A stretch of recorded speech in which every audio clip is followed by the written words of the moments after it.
Today, we're going to show you how to change a Weber grill igniter battery. If your igniter is not working, typically the issue is the battery. That's where I would start before you get a new igniter. This is going to work on most newer Weber grills that are built in the last 10 years. So it's 2025 now.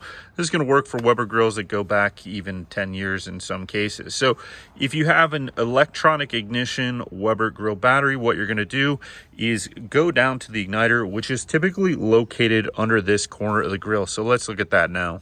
So this is what you're looking for. This is the Weber grill igniter. You can tell because you're going to see these wires here going up to the burners for ignition. And then what you're going to have is this little covered piece here. It keeps the water off it so the battery doesn't get wet as much. And then all you have to do is take this, and this is where your actual battery is at. It takes a AA battery.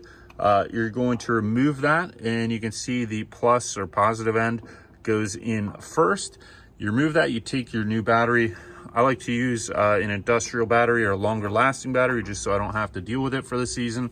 And all you're going to do is take your cap, and you want to make sure you screw it tight. There is a little gasket there, so you want to make sure that you don't cross thread this and that you get it tight on that gasket, because that's going to keep the water out of it.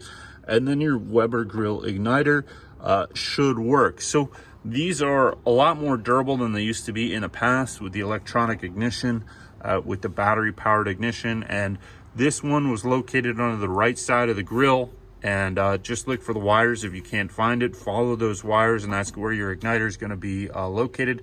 So we're going to test this out and see if it works. We replaced the Weber grill igniter battery, so let's turn this to ignition here and test it out. There you go. You probably heard the flame, but let's just see if we can't show you. It's kind of hard because it's sunny out, but you can see, there we go, our Weber grill igniter battery. We replaced that, and now our Weber grill igniter works. So thanks for watching. Pretty simple process. Want to make sure you're able to get cooking and grilling this season, so hopefully this helped out. Please subscribe and give us that thumbs up.